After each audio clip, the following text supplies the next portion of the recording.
Bonsoir et bienvenue à tous. Dans l'actualité de ce mercredi, l'arrestation du fugitif le plus recherché de France. Le braqueur multirécidiviste Redouane Faïd se cachait dans un appartement de Creil entouré de ses proches. C'est un multirécidiviste, un gros caïd, un gros truand. C'est un homme très dangereux. Il a été impliqué dans de multiples attaques à main armée. Redouane Faïd, l'ennemi public numéro 1. Son palmarès est impressionnant.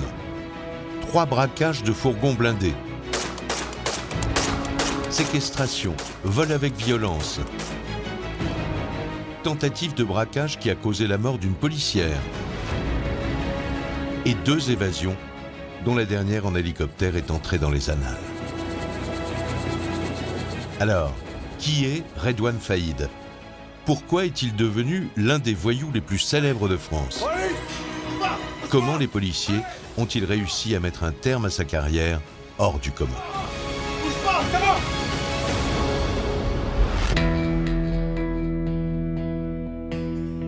Dimanche 1er juillet 2018, 9h.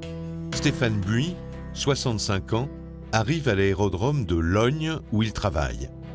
Pilote d'hélicoptère depuis 30 ans, 3000 heures de vol à son actif.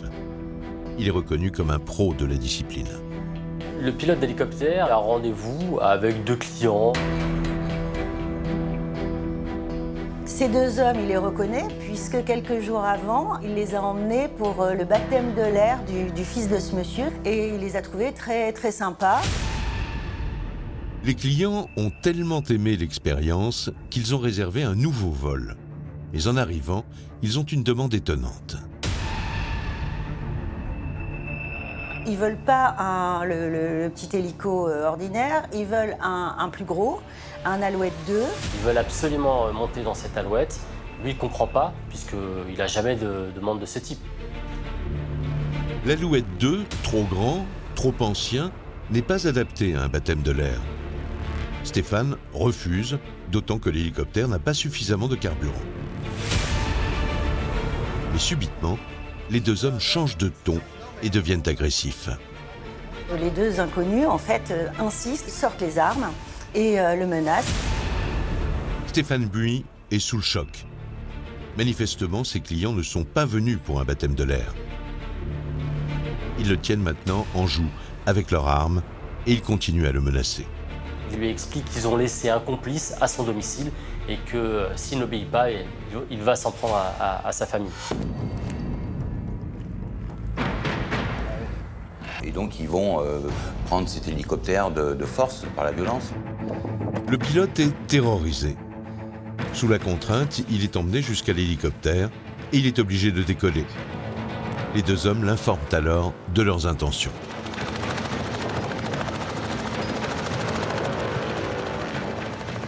Et lui annonce qu'il s'agit de faire évader un détenu en fait, de la prison de Réau. La prison de Réau, c'est une prison très sécurisée, presque imprenable, dont on nous dit qu'on ne peut pas s'évader. Une prison équipée de miradors, et également de filets anti-intrusion pour éviter ce genre d'évasion par hélicoptère. Une prison de haute sécurité. Et ce n'est pas tout. L'homme qu'ils veulent faire évader n'est pas un détenu comme les autres. C'est Redouane Faïd, une pointure du grand banditisme. Redouane Faïd, c'est un DPS qu'on appelle un détenu particulièrement signalé avec un profil très très dangereux. Le pilote vit un cauchemar éveillé. Il se retrouve embarqué dans une opération commando pour faire évader l'un des détenus les plus surveillés de France.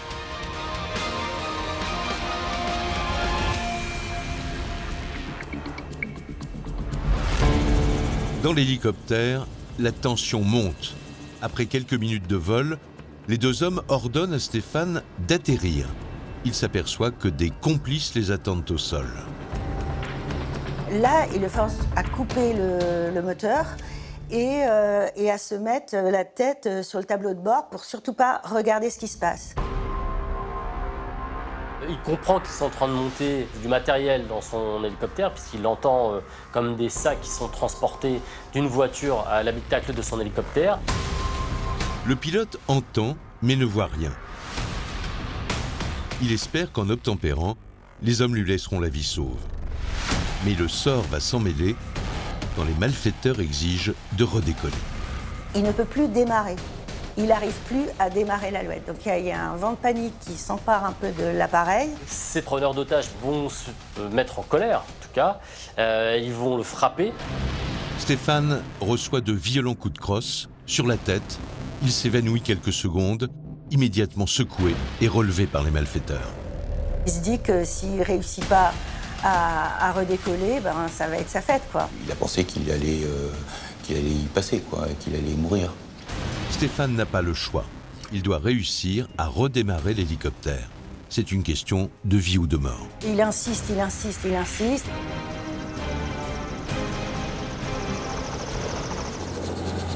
Il va finir par redécoller de manière un peu miraculeuse. Une fois dans les airs, les hommes lui indiquent la direction de la prison de Réau. Stéphane est tétanisé. Il va devoir se poser au cœur d'une prison de haute sécurité. L'opération peut vite tourner au drame.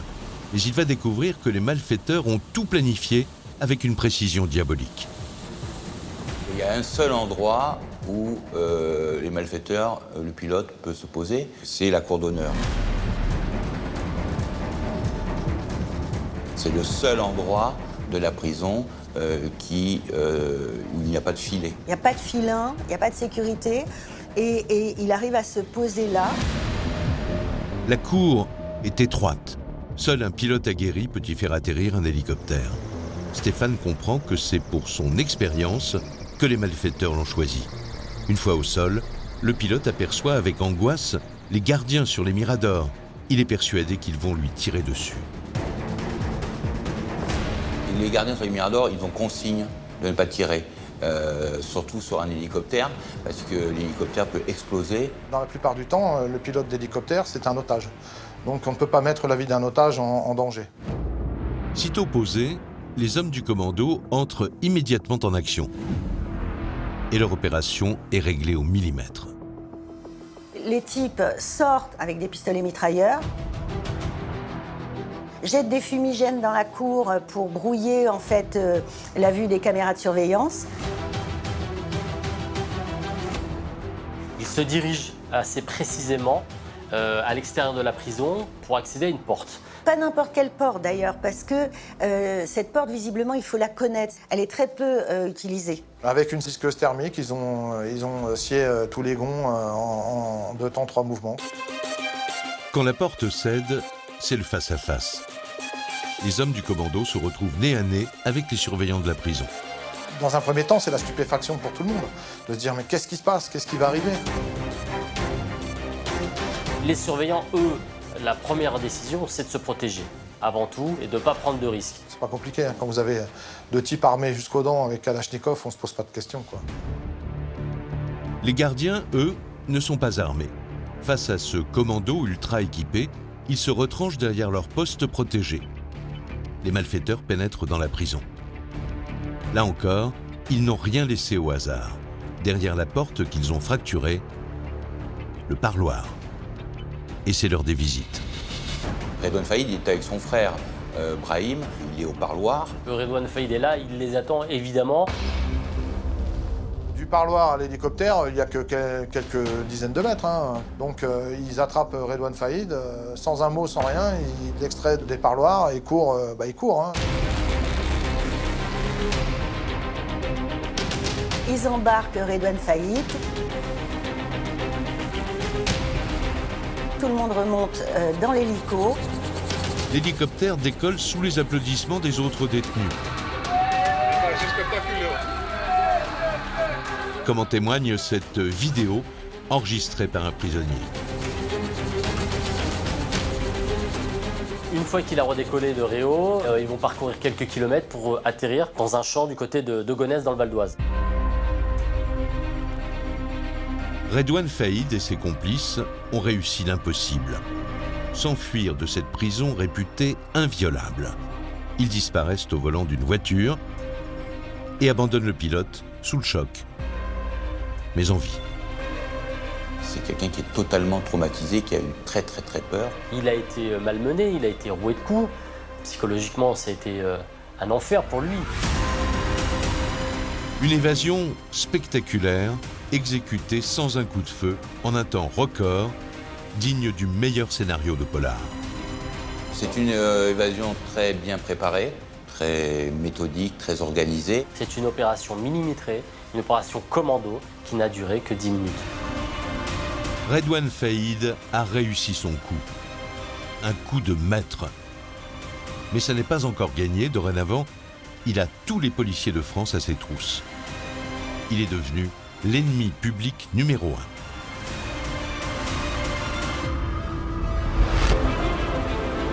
Dès le départ de l'hélicoptère, l'alerte est donnée par les gardiens de prison. Les policiers tombent des nues. Redouane Faïd, l'un des bandits les plus célèbres de France, l'un des détenus les plus surveillés, s'est fait la belle. Les grands moyens sont immédiatement déployés pour rattraper le fuyard.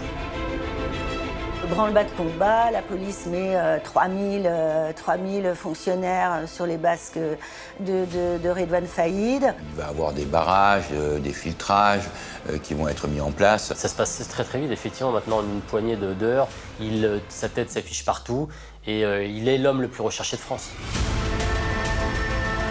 Les policiers savent que la partie va être serrée. Ils ont affaire à un homme méthodique, intelligent.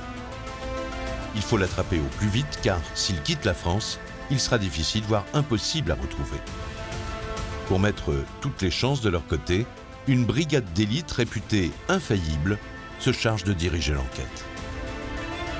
La brigade de recherche des fugitifs, qu'on appelle les shérifs, parce que soi-disant ils lâchent jamais, ils vont jusqu'au bout de leur quête, sont sur les dents. Ce sont des gens très qualifiés, acharnés, pointilleux, et qui mènent comme ça la traque des criminels les plus recherchés en France. Cette brigade met tout en œuvre pour retrouver le fugitif. Et rapidement, elle obtient des résultats. Le lendemain de l'évasion, les policiers retrouvent la voiture qui a servi aux malfaiteurs, abandonnée dans un petit village de l'Oise.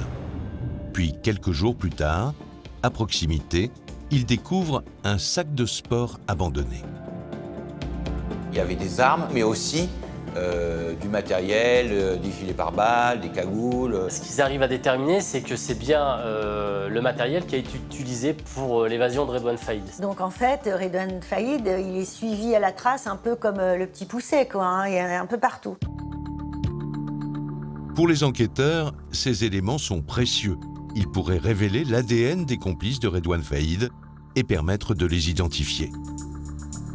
Les policiers intensifient encore leurs recherches. 2 semaines plus tard, le 24 juillet, l'étau se resserre encore. Dans une station-service près de Sarcelles, des policiers repèrent une voiture avec à son bord 2 hommes au comportement suspect. Là, ils tentent de les contrôler, mais très rapidement, le passager et le conducteur de cette voiture vont prendre la fuite. À ce moment-là, le véhicule s'arrache et disparaît et sera retrouvé dans un parking de supermarché. Mais c'est ensuite, en visionnant les images des caméras de vidéoprotection des lieux, que là, ils vont faire une découverte inattendue. Les policiers vont reconnaître la photo de Redouane Faïd et la photo de son frère. Les policiers enragent. Ils étaient à 2 doigts de serrer le fugitif. Mais la voiture qu'il a abandonnée les oriente sur une nouvelle piste. Dans le coffre, les enquêteurs mettent la main sur du matériel, et pas n'importe lequel. On retrouve des explosifs factices, on retrouve des mèches artisanales. Visiblement, Faïd est en train de préparer un braquage. De toute façon, il lui faut des moyens pour financer sa cavale, et donc il va remonter au braquage. Les policiers sont convaincus que Redouane Faïd prépare un nouveau coup, car sans argent, il n'ira pas loin. Ils doivent absolument le stopper avant qu'il ne commette un autre braquage. Alors pour tenter de comprendre où il se cache, et surtout qui peut l'aider, ils se penchent sur la personnalité de ce malfaiteur hors norme.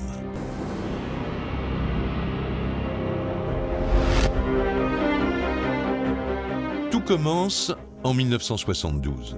Redouane naît au mois de mai à Creil, une ville à 50 km au nord de Paris.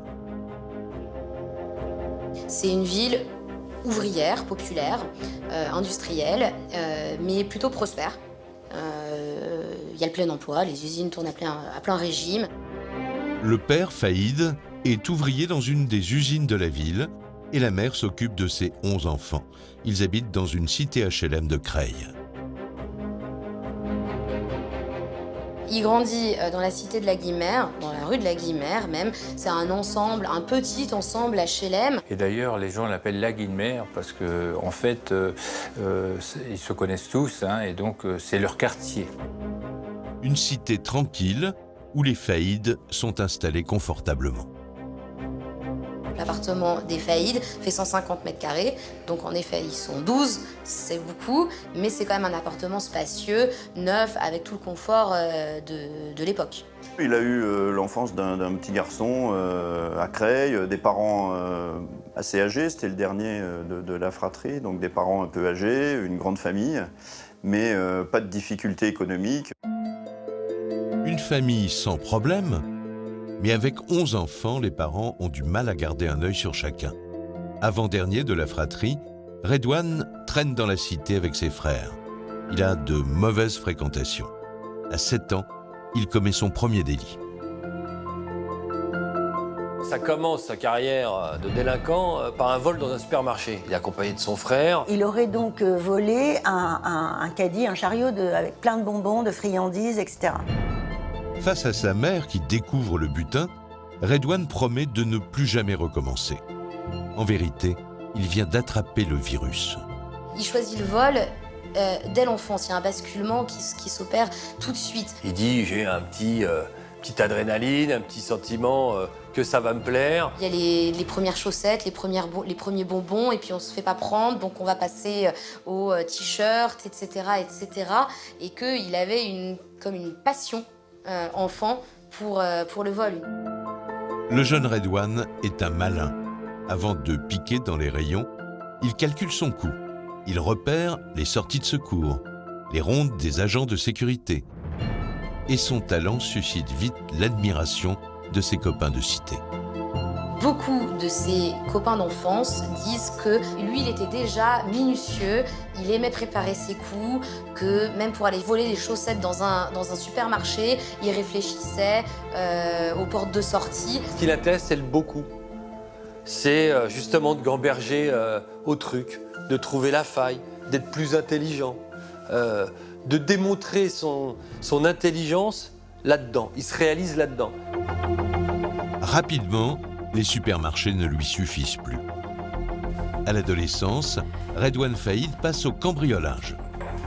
En 5 ans, il en aurait commis plus de 80 sans jamais se faire arrêter. Il ne s'est pas fait attraper pendant toutes ces années. Et ça va lui conférer un certain sentiment d'impunité pendant toutes ces années-là et l'encourager à aller toujours un peu plus loin, à repousser les limites. Le fait de ne pas se faire prendre, ça joue énormément. Ça joue énormément dans le fait d'aller dans la surenchère. Car Redouane a tout compris. Pour passer inaperçu, pour ne pas être soupçonné, il se crée une couverture. Alors qu'il commence à voler et qu'il se lance complètement dans le vol, il fait des cambriolages en série quand il est adolescent. Redouane Faïd continue de jouer à l'élève, sans histoire, dans son collège. Il joue beaucoup au foot, il a plutôt pas mal de copains, il va à l'école, il va au collège, il a des petites copines, il va dans les booms. Côté pile, un collégien comme les autres. Côté face, un voleur des plus habiles. Son inspiration, Redouane Faïd la trouve dans des films policiers qu'il regarde à longueur de journée. Il adore les films de bandits, de gangsters, il peut les regarder 10 fois. Et le souvenir qui revient souvent, c'est qu'il passait des heures à rejouer les scènes pour ses copains dans le quartier. Il peut vous déclamer des répliques entières de beaucoup de films. Il connaît les dialogues par cœur de Peur sur la ville, par exemple. Redouane veut devenir un gangster comme ceux qu'il voit au cinéma.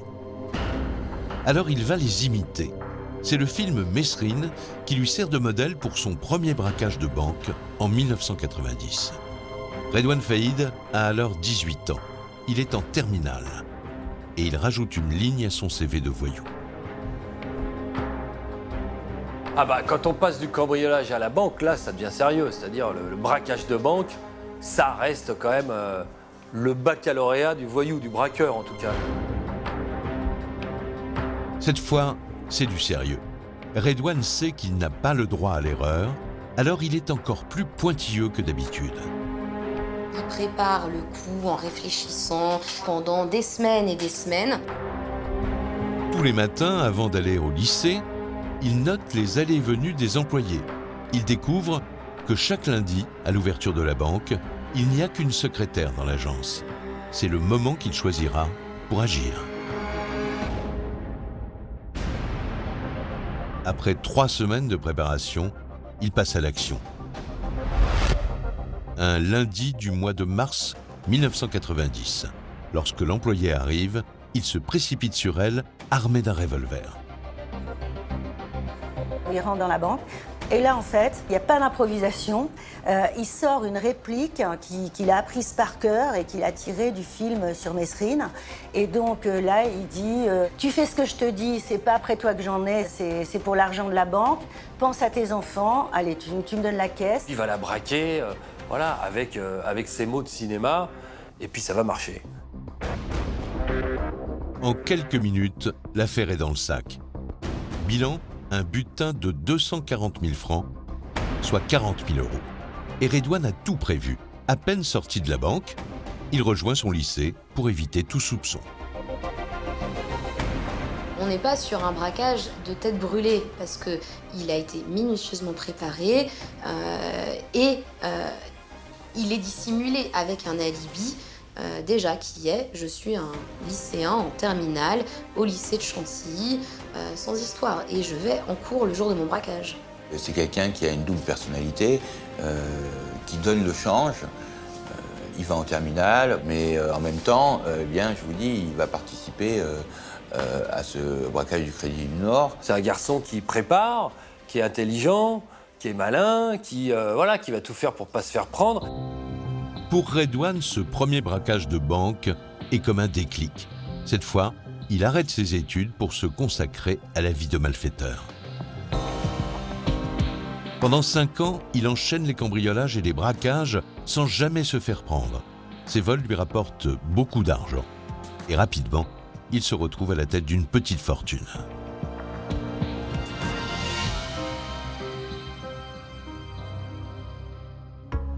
Pour Redouane, c'est la découverte d'un nouveau monde, celui de la flambe. Au début, il en jouit de cet argent, c'est-à-dire qu'évidemment, c'est la grande vie à son petit niveau. Il claque son argent dans tout ce qui peut représenter de la valeur pour lui. Donc c'est des fringues, c'est des belles montres. Il va s'acheter une Mercedes, il va s'acheter des costumes, il va avoir la vie de voyou classique. Redouane mène la grande vie. Le Carlton à Cannes, les suites à New York, à Las Vegas, les vacances à Tel Aviv. Mais rapidement, cette existence dorée ne lui suffit plus.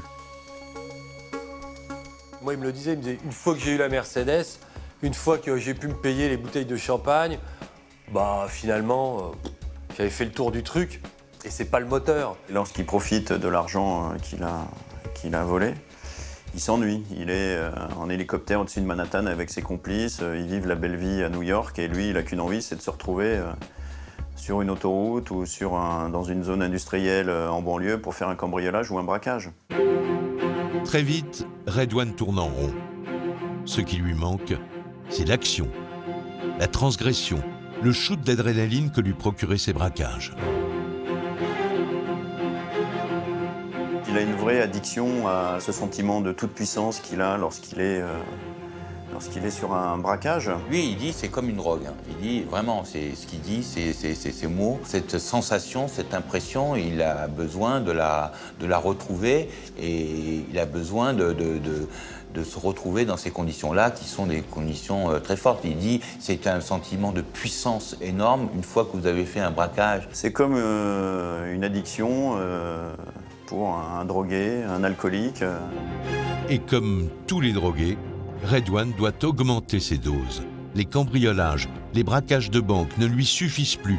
C'est encore une fois un polar, un blockbuster américain qui va l'inspirer et qui va le faire entrer dans le monde du grand banditisme.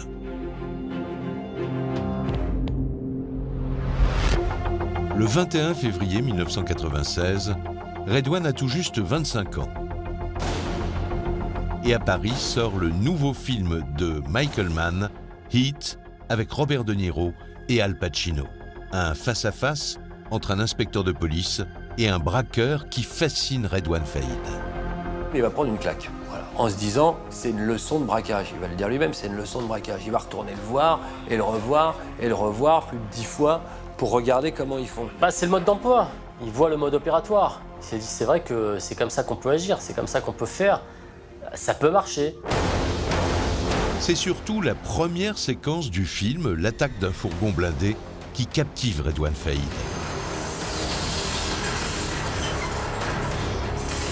C'est l'étape ultime qui manque encore à sa carrière de voyou. Attaquer un fourgon, c'est l'étape suivante. Vous avez le baccalauréat, là c'est les grandes écoles.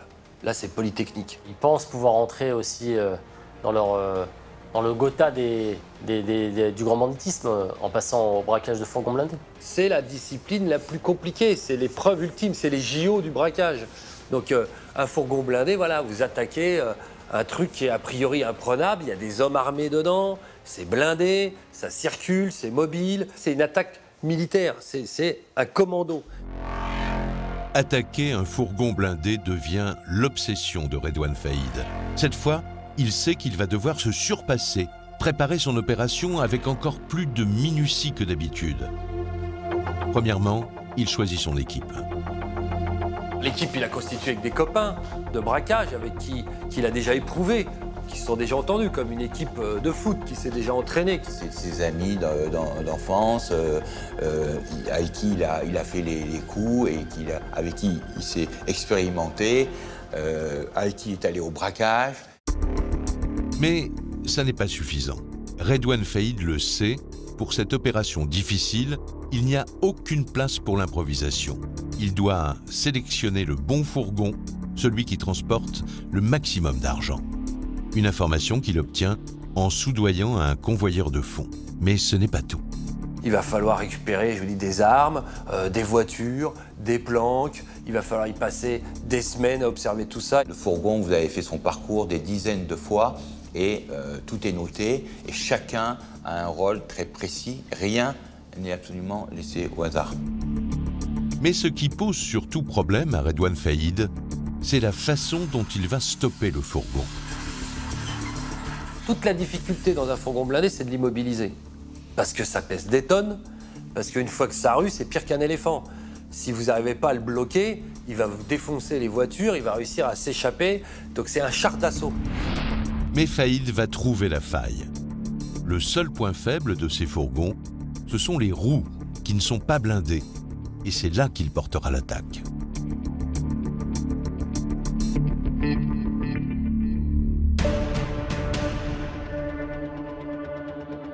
« 3 juillet 1997, 20h. Après plusieurs mois de préparation, c'est le jour J. Faïd et ses hommes sont postés dans la zone industrielle de Villepinte, les visages cachés derrière des masques de hockey comme il l'a vu faire dans les films. Ils attendent un fourgon qui s'apprête à rentrer au dépôt. 20h05, le fourgon arrive. C'est l'heure de vérité. L'attaque par les roues, comme l'a imaginé Redouane Faïd, va-t-elle fonctionner? Il va choisir de prendre une voiture, de la conduire lui-même et de tamponner une des roues à avant et l'immobiliser. Casser en fait la roue, casser l'essieu pour que le fourgon s'arrête net. Et ensuite, vous avez 2 camionnettes qui vont venir bloquer le fourgon. La stratégie de Redouane a fonctionné. Le fourgon est immobilisé. Ses complices, tous armés de Kalachnikov, l'encerclent. Pour obliger les convoyeurs à ouvrir les portes, Redouane a, là encore, imaginé un plan imparable. Puis ils vont sortir l'arme dissuasive, c'est-à-dire un pan de plastique, le coller sur le pare-brise, en disant les gars, si vous ouvrez pas, ça va péter, et forcément vous avec. Ce qui va contraindre les convoyeurs à sortir de leur fourgon. Là, ils vont les tenir en respect et ensuite ils vont commencer à transvaser l'argent du fourgon dans leur véhicule. Redouane sait que les convoyeurs ont déjà donné l'alerte. Il a 3 minutes avant l'arrivée de la police. Et cette fois, il va commettre une erreur.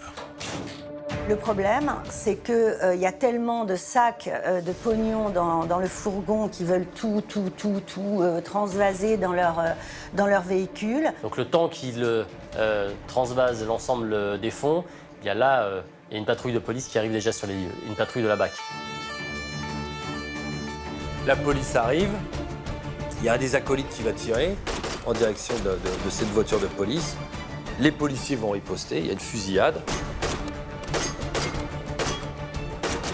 Les braqueurs tirent sur les policiers qui, eux, vont riposter et ils vont blesser Redouane Faïd à l'épaule. Pour la première fois de sa carrière de braqueur, Redouane manque de se faire serrer. Il est blessé, mais il parvient quand même à prendre la fuite avec ses complices et une partie du butin. Près de 500 000 € qui ne seront jamais retrouvés.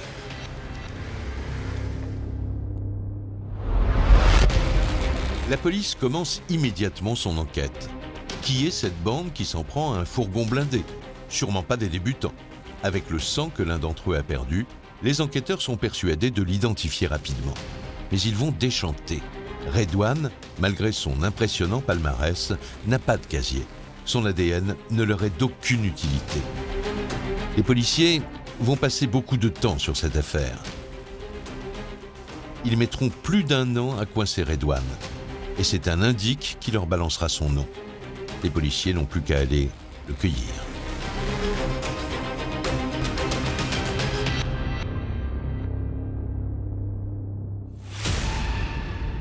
Le 28 décembre 1998, il l'attrape alors qu'il s'apprête à acheter un billet d'avion pour quitter la France. Redouane se rend tranquillement pour chercher son billet. Et là, il va être rattrapé par les policiers de la brigade de répression du banditisme de Paris. C'est la fin de 10 ans de totale impunité. Avec 5 condamnations, Redouane Faïd, alors âgé de 26 ans, écope de 19 ans de prison.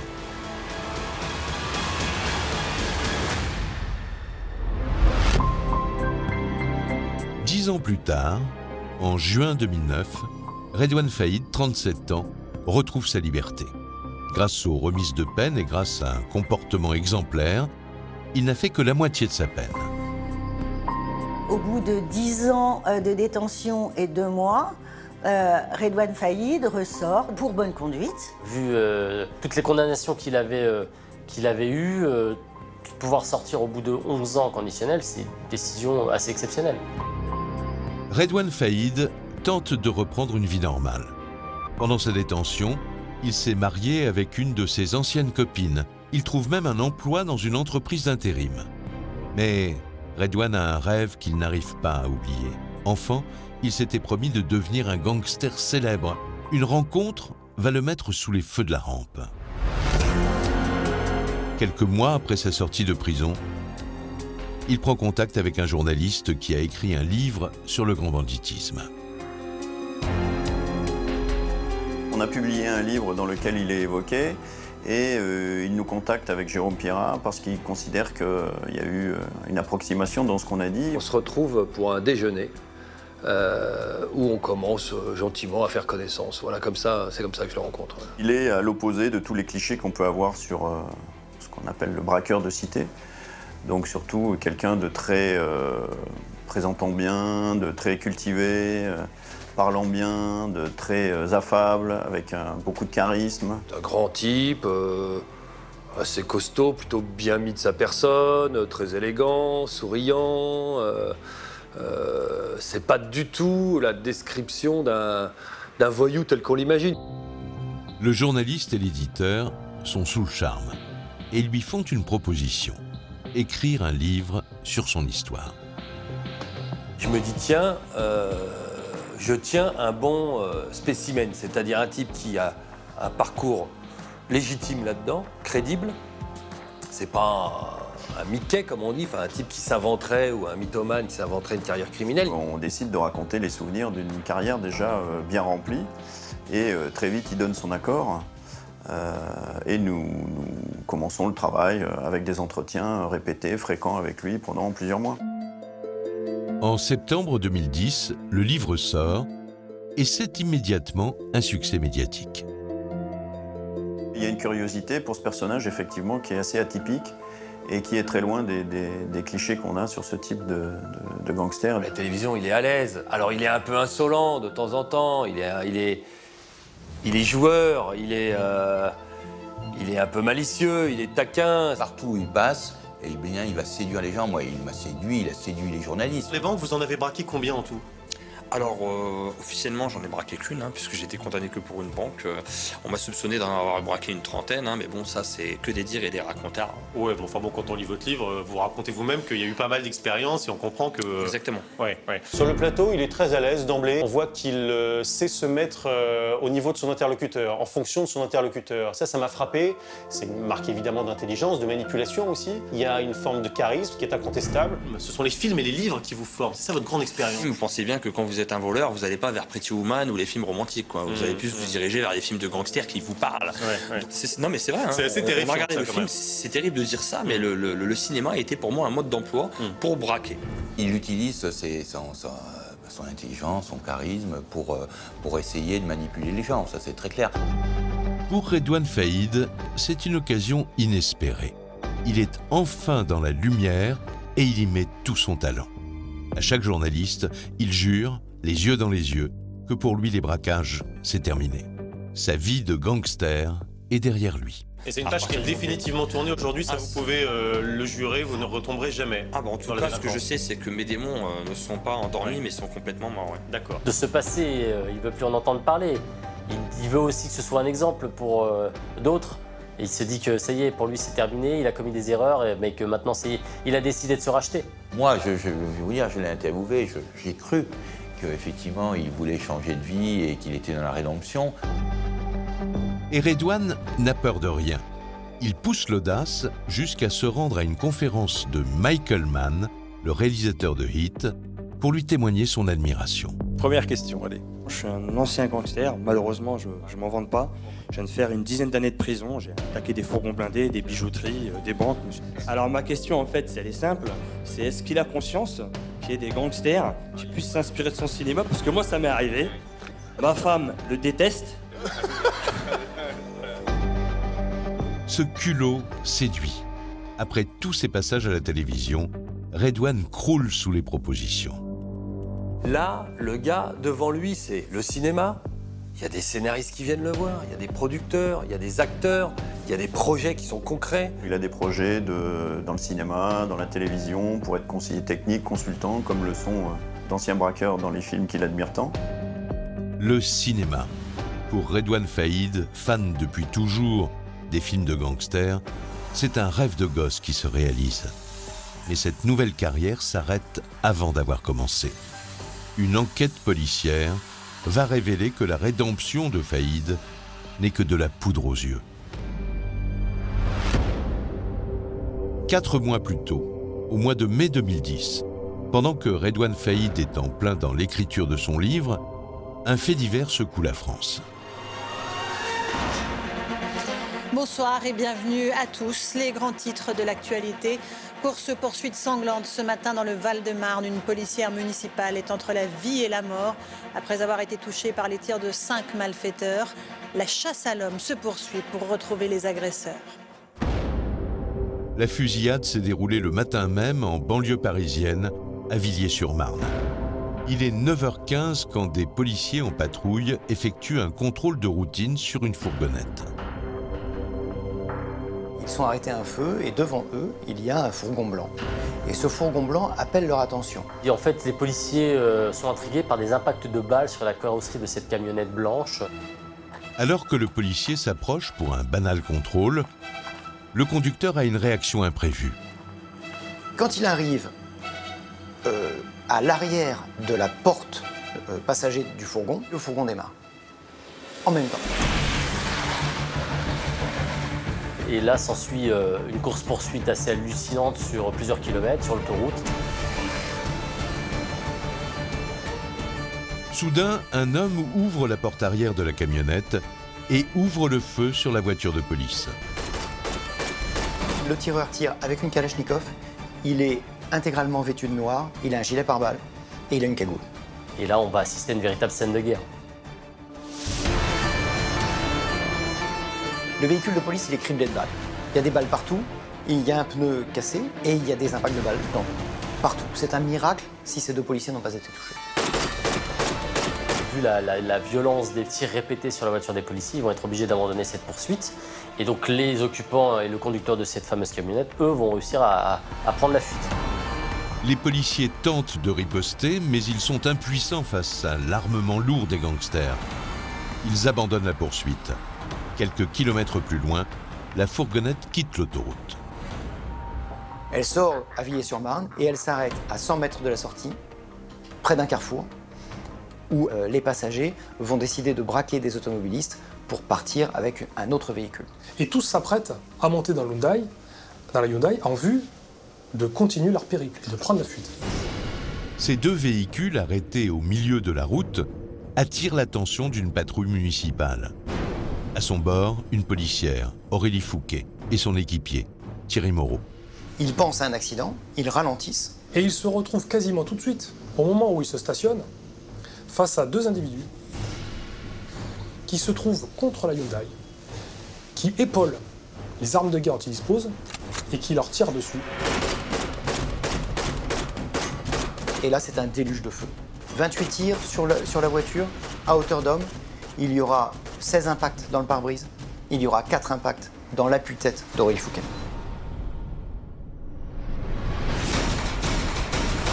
C'est une véritable exécution.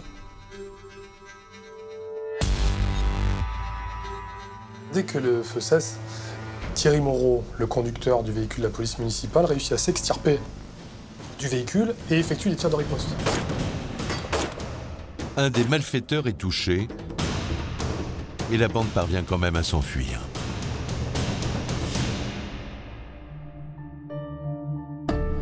Au carrefour, c'est une véritable scène de désolation.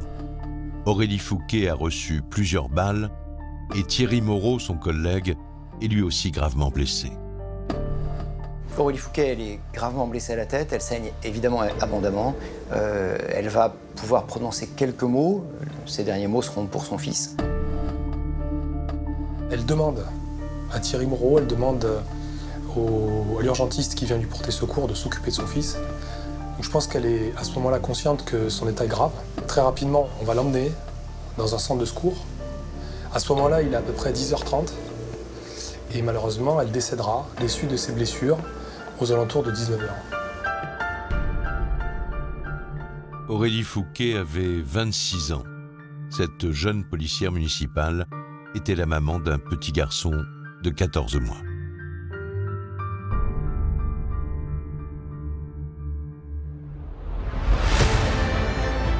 Au sein de la brigade de recherche, c'est le branle-bas de combat. Cette fusillade, c'est le pire des scénarios. Une de leurs collègues a été tuée, un autre blessé. Impossible pour les policiers de laisser ces meurtriers impunis. Ils démarrent immédiatement leur enquête et ils vont vite s'apercevoir que les gangsters ont laissé pas mal d'indices. En faisant vite, ils ont abandonné la Hyundai et dans la Hyundai, on retrouve des douilles, on retrouve les cadres explosifs. Ça sert à ouvrir une porte ou à découper un blindage de manière propre. Des armes lourdes et du matériel explosif, les enquêteurs se font rapidement une certitude. La présence de cadres explosifs veut dire braqueur de fourgon blindé, dans l'esprit de la BRB.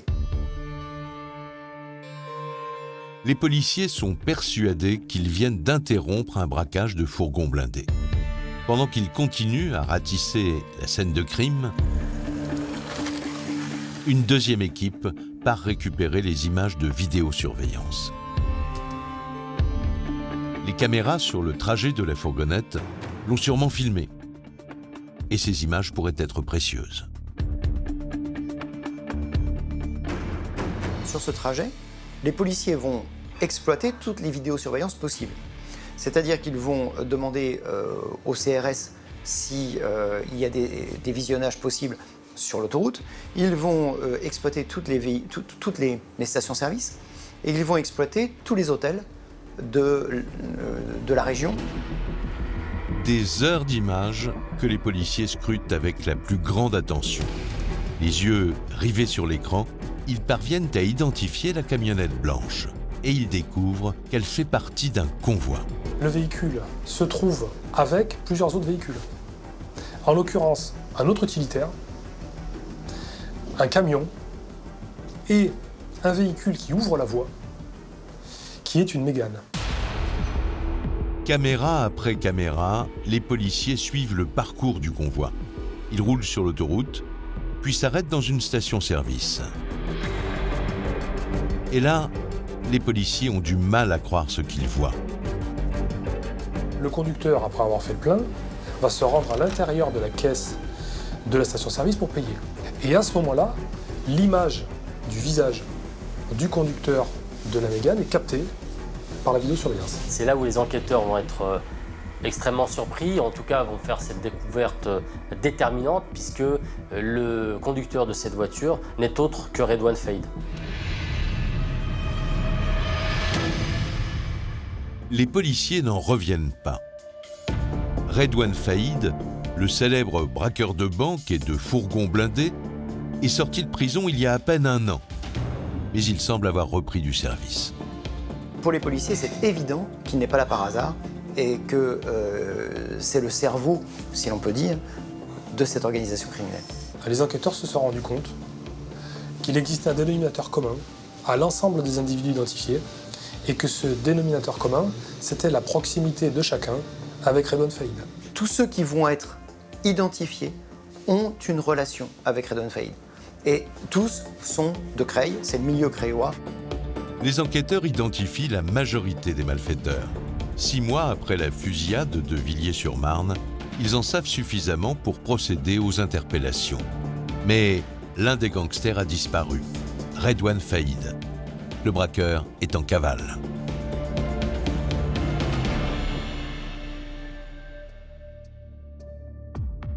La nouvelle de l'implication de Redouane Faïd dans le meurtre d'Aurélie Fouquet fait l'effet d'une bombe. Alors que la police faisait son enquête sur cette histoire, Redouane paradait sur tous les plateaux de télévision. Il y clamait haut et fort que sa carrière était derrière lui.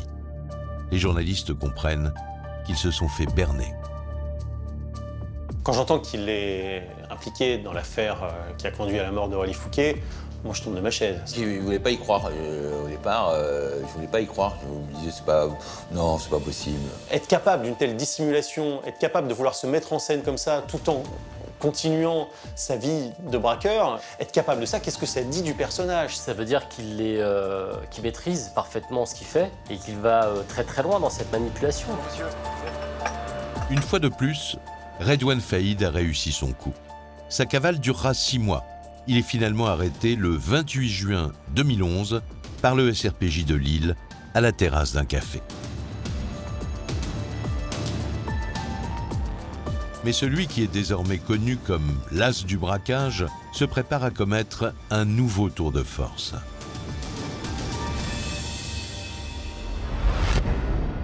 Pour Redouane, c'est le retour derrière les barreaux. Il est enfermé à Lille-Sequedin dans l'attente de son procès. Il sait qu'il risque gros car il est impliqué dans plusieurs affaires. Mais à 39 ans, hors de question pour lui de passer sa vie en prison. Il avait qu'une ambition et qu'une envie, c'était de s'évader. C'est plus fort que lui, quoi, presque. Hein. Ce besoin d'évasion, besoin de liberté, c'est pratiquement pas rationnel. Dès le début de son incarcération, Redouane Faïd ne pense qu'à une chose, s'évader. Mais il sait que c'est une mission quasi impossible. Il est DPS, détenu, particulièrement signalé. Alors les surveillants ne le lâchent pas d'une semelle. Il fait quand même l'objet d'une surveillance particulière, puisque là, bon, c'est un personnage qui commence à être bien connu, de l'administration pénitentiaire, de la justice, de la police. Lorsque vous avez un DPS, dès qu'il sort de sa cellule, fouille systématique, c'est-à-dire fouille de palpation, accompagné dans le lieu où il se rend à chaque fois, il y avait toujours quelqu'un en permanence avec lui. Mais Redouane Faïd n'est pas du genre à renoncer. Dans les polars qu'il regarde, les gangsters parviennent bien à se faire la belle. Alors pourquoi pas lui? Malgré cette surveillance de tous les instants, il met au point un plan incroyable pour s'évader.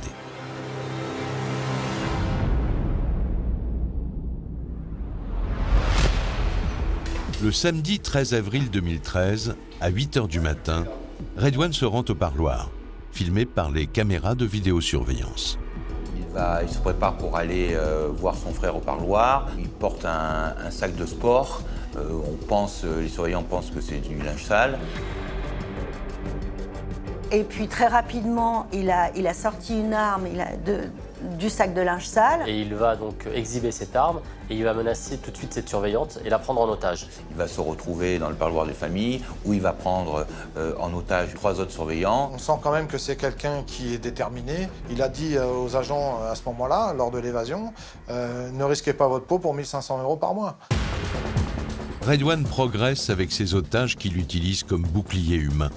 Il sait que le plus difficile est encore à faire, franchir les nombreuses portes qui le séparent de l'extérieur. Mais il a tout prévu. Dans son sac de linge sale, des explosifs. Il a commencé à sortir du PEP 500, donc du plastique, de l'explosif, qu'il a posé sur plusieurs portes pour faire péter les verrous les uns après les autres. Et il va faire ainsi sauter 4 portes successives. À cause des otages, les gardiens n'osent pas s'interposer. 2 grilles seulement séparent encore Redouane Faïd de la liberté. Il les fait sauter. Et il prend la fuite. Une fois à l'extérieur de la prison, il va être récupéré par un complice. Dehors, une voiture l'attendait. Il s'est arraché à bord de la bagnole et terminé. C'était assez sidérant. L'opération a duré à peine 25 minutes. C'est une évasion parfaite, à la fois extrêmement spectaculaire et à la fois très bien organisée. C'est un type seul, isolé, qui parvient à sortir de cette manière de détention. J'avoue que là, il a encore étonné son monde. Si personne n'a été blessé, cette évasion a fait malgré tout des victimes. Quand il prend des surveillants comme bouclier humain, c'est un impact sur ces gens, sur les victimes, très forte. Il y a eu 4 surveillants qui ont été pris en otage. Ils sont toujours, d'ailleurs, on est en 2018, ils sont toujours traumatisés depuis près de 5 ans. Des gens qui sont marqués à vie parce qu'ils ont eu la peur de leur vie, quoi. Cette évasion est une étape de plus dans la carrière de Redouane Faïd. Avec elle, il rejoint le cercle des grands du banditisme.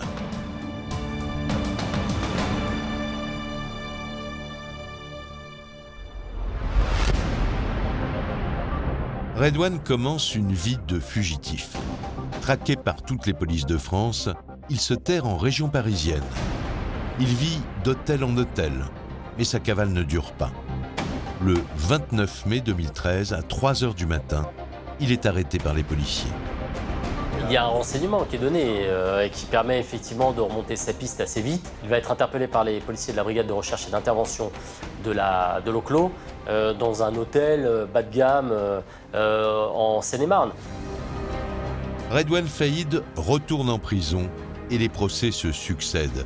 Il prend 10 ans pour son évasion, 25 ans pour sa participation à la tentative de braquage qui a coûté la vie à Aurélie Fouquet.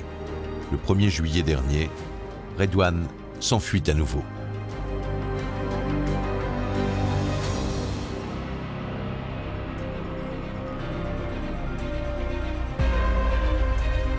Octobre 2018. Redouane est en cavale depuis 3 mois. Les policiers mènent une enquête acharnée pour le retrouver. Ils ont interrogé tous les voyous du milieu, multiplié les planques et les écoutes téléphoniques. Et ils viennent enfin d'obtenir le renseignement qu'ils attendaient. Redouane, que l'on pensait à l'étranger, serait caché à Creil, dans sa ville natale, chez une amie de la famille. Il se ferait passer pour une femme cachée sous une burqa. Les enquêteurs se préparent pour l'interpellation, l'une des plus importantes de leur carrière.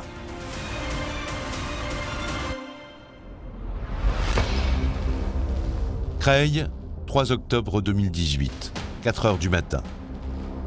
80 policiers de la brigade de recherche et d'intervention lancent l'assaut. Redouane serait au 4e étage de cet immeuble. Au sein de la colonne de la BRI, la tension est palpable. Les policiers font sauter la porte de l'appartement.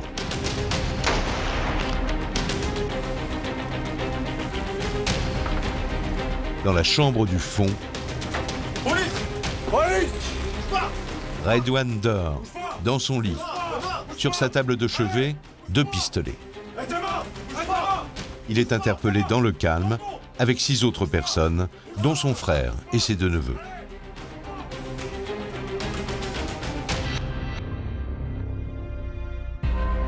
Aujourd'hui, Redouane Faïd est à nouveau sous les verrous. Il est incarcéré à la prison de Vendin-le-Vieil, dans le Pas-de-Calais. C'est l'un des établissements pénitentiaires les plus sécurisés de France. Aujourd'hui, je pense qu'il a au moins cette satisfaction-là, c'est d'avoir écrit sa légende. C'est de rester ad vitam aeternam dans les annales criminelles, à l'instar d'un Jacques Mérine ou d'un autre. C'est-à-dire que voilà, je pense qu'il a accompli son destin. Lui, il travaille pour l'histoire, une drôle d'histoire, mais il travaille pour l'histoire. Une histoire qui laisse derrière elle une policière décédée et des victimes traumatisées.